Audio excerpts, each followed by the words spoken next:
Hello hello everyone, हाय। एकता की पाठशाला में आपका हार्दिक स्वागत है, हार्दिक अभिनंदन है। आज हम वॉइसेस के नेक्स्ट वाले पोर्शन की तरफ बढ़ रहे हैं, जहां पर अगर सेंटेंस में दो ऑब्जेक्ट हो या फिर ऑब्जेक्ट जो है अनक्लियर हो, प्रोनाउन हो और साथ में जो है ऑब्जेक्ट अनक्लियर हो, तो किस तरह से इन सेंटेंसेस को हम सॉल्व करते हैं आज की क्लास में हम देखेंगे। राइट, अगर आपको ये वीडियोज अच्छी लगती हो तो लाइक, शेयर और सब्सक्राइब जो है जरूर जरूर कीजिएगा, जहां पर हमें ये पता हो कि ऑब्जेक्ट की वजह से जो है सेंटेंसेस में एक्टिव से पैसिव बनाना जो है वेरी करता है। राइट, वॉइस जहां पर टू ऑब्जेक्ट हो या फिर वेग ऑब्जेक्ट हो, वेग यानी अनक्लियर ऑब्जेक्ट हो, तब हम क्या करेंगे। राइट, तो सबसे पहले हम सेंटेंसेस लेते हैं टू ऑब्जेक्ट्स के। राइट, कि जिन सेंटेंसेस में दो ऑब्जेक्ट्स होते हैं उनको जो है एक्टिव से पैसिव किस तरह से बनाया जाता है।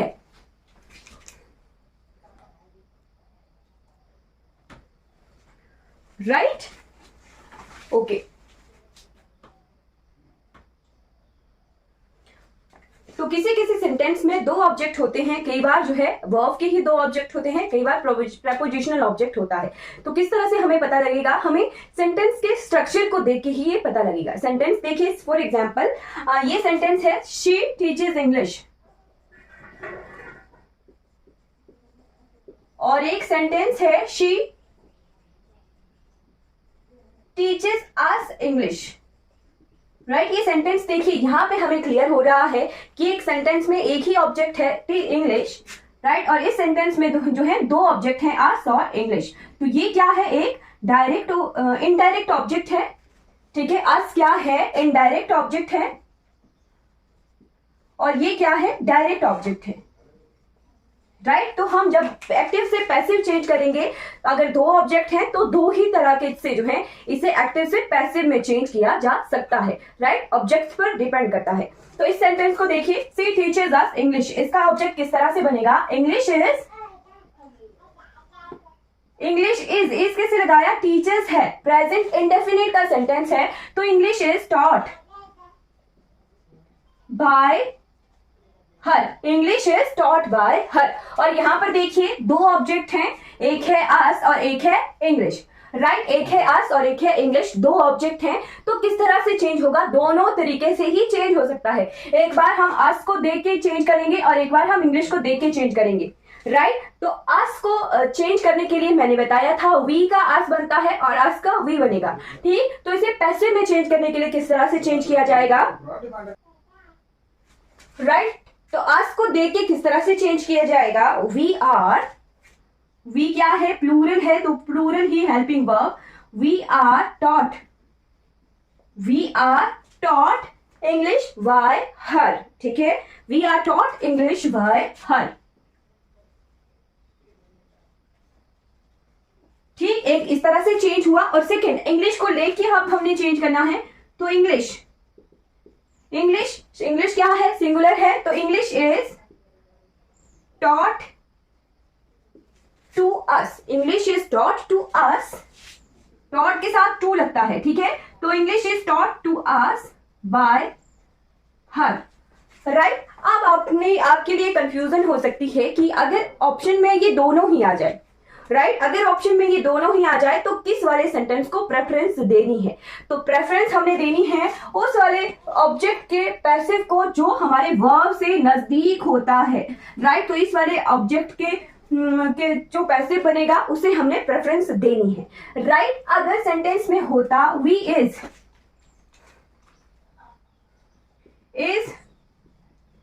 टॉट इंग्लिश बाय हर, ये तीन ऑप्शन में है। राइट, तो मैंने बोला कि आपने कहा था मैम अगर हाँ यहाँ पे इजी होता है ना, ये दो ऑप्शन में होती ये दो वाली। राइट, तो फिर प्रेफरेंस किसे देनी थी, मैम ने बोला कि जो वर्ब के साथ वाला ऑब्जेक्ट है उसी के पैसिव को प्रेफरेंस देनी है, तो ये सही है। ठीक, बट ऐसा नहीं है, हमने ग्रामेटिकली भी तो चेक करना है। वी क्या है, प्लूरल है और इसके साथ प्लूरल हेल्पिंग वर्ब लगेगा, तो ये वाला सेंटेंस हमारा फिर गलत हो जाता है, फिर इसे प्रेफरेंस देनी है। राइट, तो हमें ग्रामेटिकली भी चेक करना है। राइट, और फिर हमने ये भी देखना है कि कौन से ऑब्जेक्ट का पैसिव जो है हमें प्रेफरेंस देनी है। ठीक, तो प्रायोरिटी दे दी हमने सेकंड वाले को जब एरर हो, है ना, बाकी नॉर्मली जो है हमें वर्ब के साथ वाले ऑब्जेक्ट के पैसिव को ही प्रायोरिटी देनी है। ठीक, तो इस तरह के सेंटेंसेस के एग्जाम्पल देख लेते हैं कुछ और।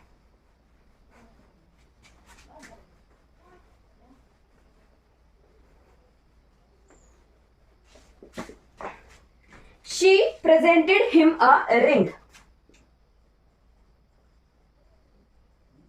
Presented him a ring.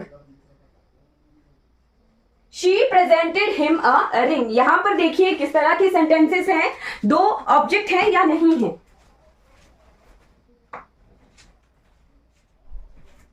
हाँ जी, देख के लग रहा है पता कि दो ऑब्जेक्ट हैं या नहीं है। हाँ जी बिल्कुल, वर्ब के साथ जो है दो ऑब्जेक्ट हैं, एक ऑब्जेक्ट 1 और एक ऑब्जेक्ट 2, राइट। तो हमें जो है प्रेफरेंस किस तरह को किस सेंटेंस को देनी है वो भी हमने देख लिया, बट हमें चेंज तो दोनों ही तरीके से आना चाहिए। पहले हम हिम को लेके जो है सेंटेंस को एक्टिव से पैसिव में चेंज करते हैं। जैसे हिम का ही टू ही, प्रेजेंटेड सेकेंड फॉर्म था, वर्ब का सेकेंड फॉर्म था, तो he was presented, he was presented a ring by her, right. He को देख के जो है ऑब्जेक्ट को देख के हमने इसे पैसिव में चेंज किया। फिर रिंग को लेके जो है ऑब्जेक्ट को, रिंग ऑब्जेक्ट को लेके हम एक्टिव से पैसिव चेंज करते हैं। तो a ring, a ring singular ही बनेगा, a ring was presented to him by her, इस तरह से भी चेंज हो सकता था, है ना। A ring was presented to him by her, दोनों ही सही है, बट हमने जो है प्रेफरेंस इस वाले सेंटेंस को देनी है, राइट। अगर सेंटेंस किसी और तरीके का होता, जैसे देखिए she presented a ring to him, she presented a ring to him. यहां पर देखिए दो ऑब्जेक्ट हैं, एक है अ रिंग ऑब्जेक्ट 1 और एक है हिम ऑब्जेक्ट 2, बट यहां पर क्या डिफरेंस है, ये जो अ रिंग ऑब्जेक्ट है ये वर्ब के साथ है, यानी ये वर्ब के साथ वाला ऑब्जेक्ट है ना। बट यहां पर देखिए हिम है प्रेपोजिशन के बाद, तो ये प्रेपोजिशनल ऑब्जेक्ट है, राइट। तो अब हमें एक्टिव से पैसिव में चेंज करना है, तो हमने सीखा था कि सिर्फ और सिर्फ जो कि वर्ब के साथ वाला ऑब्जेक्ट है उसे प्रेफरेंस देनी है। तो यहाँ इस सेंटेंस को सिर्फ हम एक ही तरीके से एक्टिव से पैसिव में चेंज कर सकते हैं, राइट। तो किस तरह से चेंज होगा, a ring was presented to him by her, यही होना था, है ना। A ring was presented to him by her, right. तो यही जो है इसका करेक्ट फॉर्म ऑफ पैसिव है, राइट। तो हमें ये भी देखना है कि जो दो ऑब्जेक्ट हैं वो क्या वर्ब के साथ ही हैं या फिर कोई प्रेपोजिशन लगा के तो नहीं ऑब्जेक्ट लगाया है, राइट। तो ये भी हमें सेंटेंस का स्ट्रक्चर देख के पहचानना है, राइट। अब और एग्जांपल्स देख लेते हैं सेंटेंसेस के।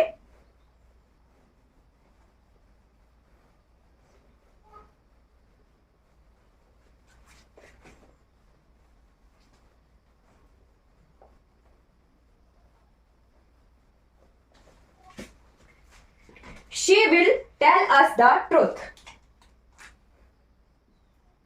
She will tell us the truth. She will tell us the truth. थोड़ा बड़ा करके लिखूं, है ना।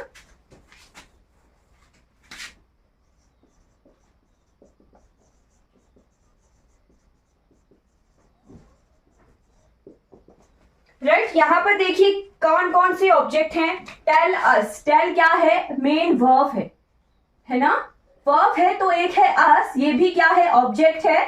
और द ट्रूथ, ये भी क्या है, ऑब्जेक्ट है ना, नाउन की फॉर्म है, ऑब्जेक्ट है, राइट। तो ये दोनों ही जो है ऑब्जेक्ट है। और इस सेंटेंस को दो तरीके से जो है चेंज किया जा सकता है, एक्टिव से पैसिव में, राइट। तो अस को देखते हैं, वी विल या शैल बी। अब यहां पे मैं इस वाली कंफ्यूजन को दूर करूंगी, ठीक। तो अब फ्यूचर के सेंटेंसेस को जब चेंज किया जाता है तो विल, शैल प्लस वी 3 लगा के चेंज किया जाता है, राइट। वी विल या शैल बी टोल्ड, कैलका told the truth by her, right. और दूसरा आ गया द ट्रूथ लेके द ट्रूथ विल या shall be told to us by her, right. अब यहां पे देख सकते हैं दो तरह की कंफ्यूजन आ गई कि कौन सा वाला ज्यादा करेक्ट है। तो ज्यादा करेक्ट वाला तो ये है, क्लियर है कि ज्यादा करेक्ट वाला ये है, जो वर्ब के साथ ऑब्जेक्ट है वही ज्यादा करेक्ट है। बट क्या विल होगा या शैल होगा, है ना।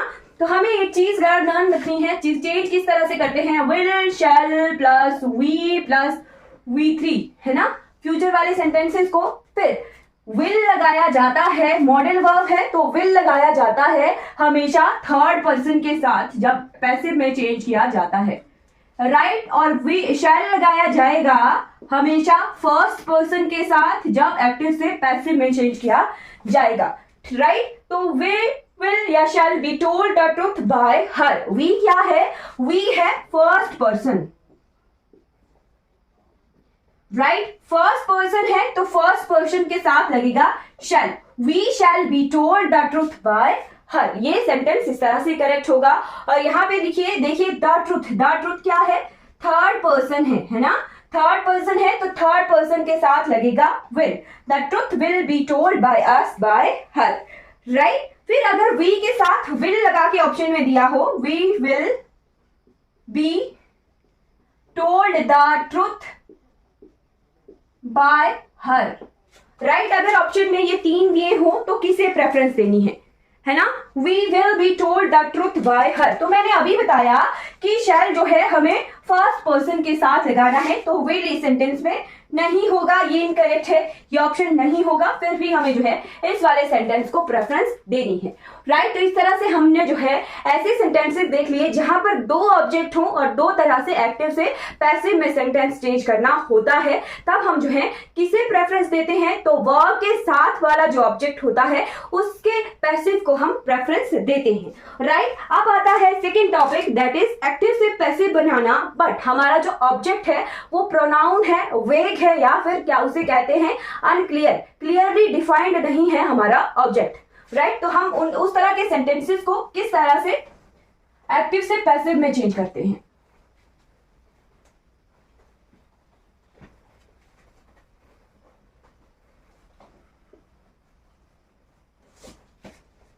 राइट, सेकंड टॉपिक आ गया हमारा कि ऑब्जेक्ट है हमारा वेग या फिर अनक्लियर, एक्टिव से पैसिव बनाना है और हमारा ऑब्जेक्ट क्या है, प्रोनाउन है जो कि वेग है यानी अनक्लियर है, क्लियरली डिफाइंड नहीं है, अस्पष्ट है ना, क्लियरली डिफाइंड नहीं है। तो उस तरह के सेंटेंसेस को एक्टिव से पैसिव में चेंज कैसे किया जाता है, सेंटेंस देखिए आपको जो है हल्का क्लियर होगा कि किस तरह के ये सेंटेंसेस होते हैं। तो एग्जांपल देखिए, ही किल्ड द डॉग, और यहां पे देखिए somebody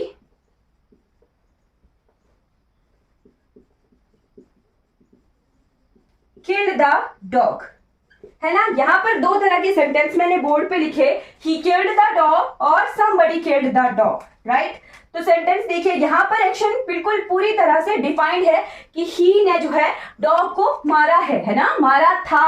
तो किस तरह से चेंज होना था, the dog was killed by him, right. Clearly defined था हमें कि एक्शन किसने किया है ना। बट यहां पर देखिए एक्शन हमें क्लियरली डिफाइंड नहीं है, तो किस तरह से चेंज होगा, है ना। तो हमें जो है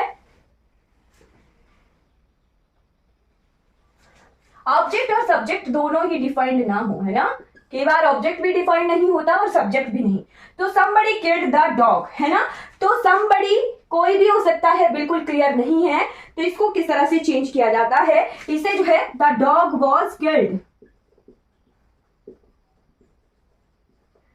हमें जो है कर्ता का पता नहीं है। जब कर्ता डिफाइंड ना हो, अस्पष्ट हो, तो बाई का यूज नहीं होता है, स्टार लगाकर लिखिए जब कर्ता जो एक्शन करने वाला है स्पष्ट ना हो, क्लियर ना हो, तो बाय का यूज नहीं होता है, इसे स्टार लगाकर आपने लिख लेना है। Right, okay. तो डिफरेंट तरह के एग्जाम्पल लेके जो है हम इन सेंटेंसेस को क्लियर कर लेते हैं। राइट, सबसे पहले लिखिए आप somebody cut the telephone wire।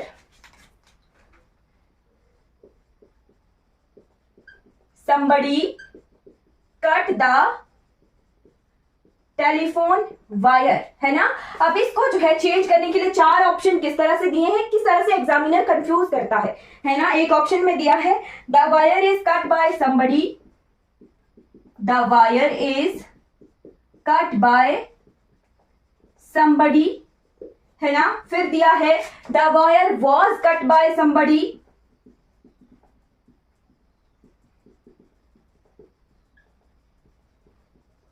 है ना। फिर मैंने बताया कि वाई का यूज नहीं होता है, तो ये क्या किया, द टेलीफोन वायर, बीच में टेलीफोन होना था, चलिए टेलीफोन मैंने काट दिया, है ना। The wire has been cut, या फिर वायर हैड बीन कट लिख दिया। अब मैंने बोला कि वाई का यूज नहीं होता है, आप एग्जाम देने गए और ये वाला सेंटेंस इस तरह का आ गया कि मैम ने तो कहा था somebody वगैरह वाले सेंटेंसेस जिनमें कर्ता जो है कंप्लीटली डिफाइन नहीं होता है, वहां पे वाई का यूज नहीं होता है, तो इन्हीं दो में से जो है करेक्ट होना है, एक को करेक्ट करके आ गए।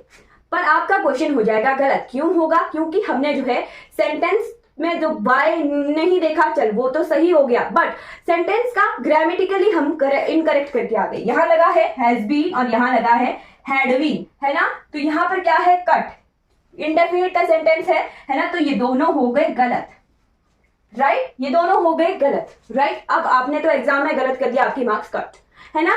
बट यहां पर देखिए ये भी नहीं होता कंप्लीटली, कई बार जो है बाय समबडी करके एग्जाम में दे देते हैं ऑप्शन, है ना। तो हमें जो है पहचानना है फिर सेंटेंस का स्ट्रक्चर, ठीक। तो समबडी कट द वायर, अब ये क्या प्रेजेंट में है या फिर ये पास्ट में है, चलिए किसी को क्लियर है कि क्या ये प्रेजेंट में है या फिर ये पास्ट में हमने रखना है, राइट। तो हम रखेंगे इसमें इसको पास्ट में, प्रेजेंट में क्यों नहीं रखेंगे, प्रेजेंट नहीं होगा, क्यों, क्योंकि हमने देखा था, है ना, किसी भी एस और ईएस का यूज होता है ना, सिंगुलर के साथ एस और ईएस का यूज होता है ना। अगर ये होता हमारे पास एस और ईएस की फॉर्म में, तब ये हमारा प्रेजेंट में होना था, है ना, एस और ईएस, है ना। तो एस और ईएस की फॉर्म में नहीं है, तो ये वाला ऑप्शन तो हो गया इनकरेक्ट, इसीलिए इसे प्रेजेंट में नहीं रखा। फिर ये वाला ऑप्शन हमारा बिल्कुल करेक्ट है, the wire was cut by somebody, है ना। तो ये भी नहीं है पूरी तरह से कि बाय का यूज होता है या नहीं होता है, कई बार बाय का यूज करके जो है एग्जाम में ऑप्शन आ जाते हैं। फिर हमें सेंटेंस का स्ट्रक्चर भी देखना है और टेंस भी देखना है, तभी हम जो है इस तरह के एरर्स को एग्जाम में सॉल्व कर सकते हैं, राइट। फिर अब हम बहुत जल्दी बहुत सारे एग्जाम्पल देखेंगे इस तरह के।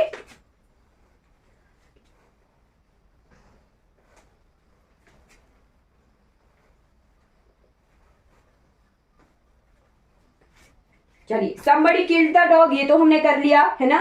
somebody clean the room,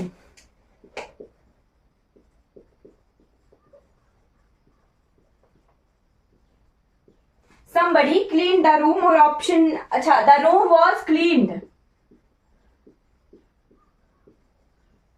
the room was cleaned, ये सही है ना। फिर आया था ऑप्शन एक, the cleaner cleaned the room,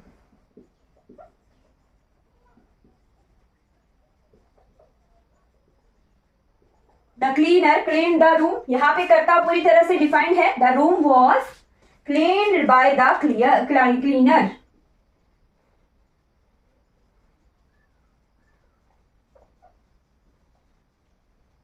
है ना। फिर ऑप्शन में पेपर में आया somebody clean the room और ऑप्शन में आया कुछ और,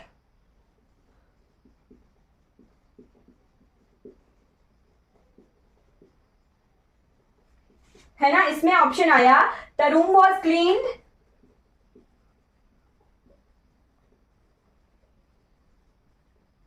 अच्छा ये नहीं है, ऐसे आया somebody cleaned the room, तो the room was cleaned by, the room was cleaned,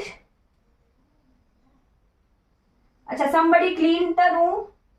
अच्छा ये ऑप्शन में आया पैसिव से एक्टिव चेंज करने के लिए, है ना। तो ये दिया था द रूम वॉज क्लीन्ड, ये एसएससी का सेंटेंस है, the room was cleaned, passive से एक्टिव में चेंज करने के लिए आया था, है ना। और ऑप्शन में दिया था somebody cleaned the room,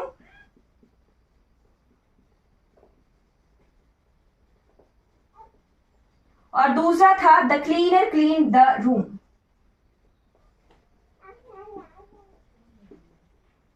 है ना। इसे मैं मिटा रही हूं, राइट। अभी हमने पढ़ लिया द रूम वॉज क्लीन को पैसिव से एक्टिव चेंज करने के लिए आया था, है ना, और दो ऑप्शन आए थे, राइट। तो कौन सा वाला ज्यादा सही है? The somebody cleaned the room, the room was clean defined नहीं है करता,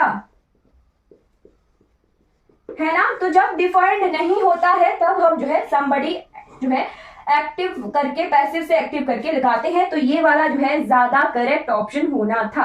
अगर ये ऑप्शन में नहीं होता और एग्जाम में डिफरेंट तरह के जो है ऑप्शन आते तो फिर हम इसे करेक्ट करते, राइट। बट अगर कर्ता डिफाइंड नहीं है ना, तो हम जो है पैसिव से एक्टिव बनाने के लिए somebody का यूज कर देते हैं, राइट।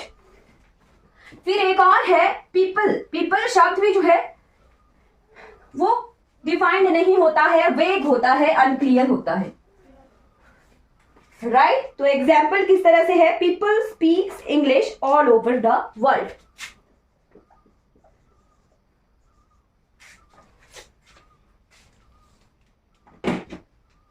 पीपल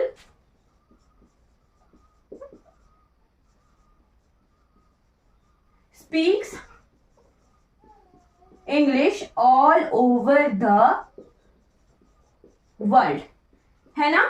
तो ये किस तरह से चेंज होगा? इंग्लिश इज स्पोकन, इंग्लिश फिर सिंगुलर है ना, इज प्रेजेंट इंडेफिनिट है तो is spoken, English is spoken all over the world.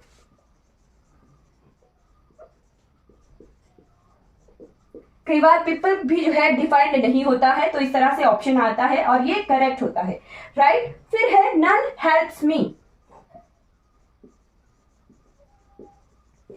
अब ये थोड़ा डिफरेंट तरह का सेंटेंस है, इसे मैं अकेले ही लिखवा के करवाती हूं, है ना।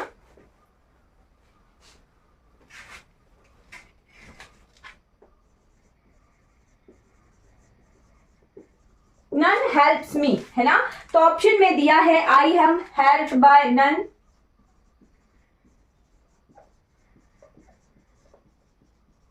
और सेकंड है I am not helped by anyone,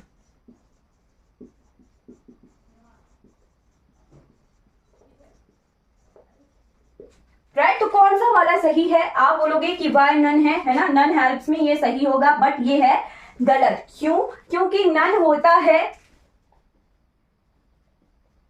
not plus any, right. जब इसे चेंज किया जाएगा तो इसे तोड़ा जाएगा, not plus any, not plus any, है ना, वन तो आ गया है ना, नॉट प्लस एनी, राइट।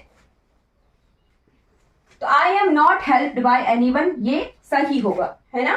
फिर एक और सेंटेंस है one should keep one's promises, one should keep one's promises, है ना।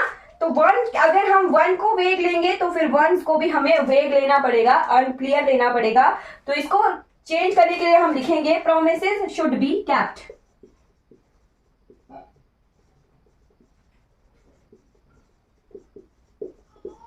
Right. Promises should be kept, right. अगर इसमें वंस को वेग नहीं लिया है और सिर्फ वन को ही वेग लिया है, तो ऑप्शन कई बार इस तरह से भी आ सकता है कि one's promises should be kept.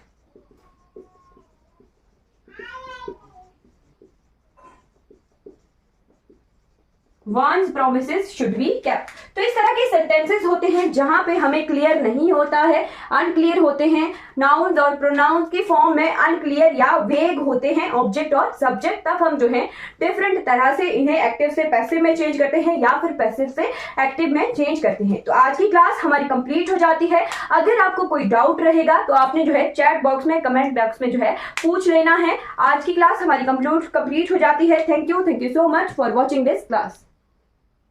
अगर ये वीडियो आपको अच्छी लगी हो तो लाइक कीजिए, सब्सक्राइब कीजिए मेरे चैनल का और दूसरों तक जो है इन वीडियोस को जरूर पहुंचाइए। Thank you so much for watching this class.